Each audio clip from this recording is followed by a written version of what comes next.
Achieve this stunning concrete using ColorWave Concrete Paver Stain. In stone gray color. Step 1. Surface preparation. Mix 4 ounces of Proclean degreaser with 1 gallon of water. Shake the gallon of degreaser until mixed.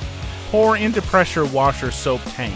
Pressure wash pavers with Proclean degreaser. Use a scrub brush to remove stubborn dirt. Mop up or use wet dry vac to pick up residue. Rinse surface with water until there's no more residue. Allow concrete to dry completely. Step 2. Preparation. Assemble the sprayer and remove all filters. Shake ColorWave before pouring in the sprayer.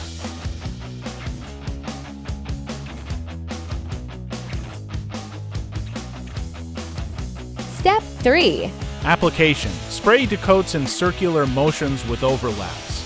Shake the sprayer from side to side often.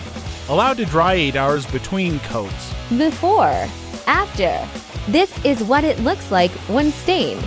The color will pop when sealer is applied. Step 4. Seal and protect finish. Apply to thin coats of sealer. Wait 8 to 12 hours between coats. Stained. Sealed. Wow, look at that color!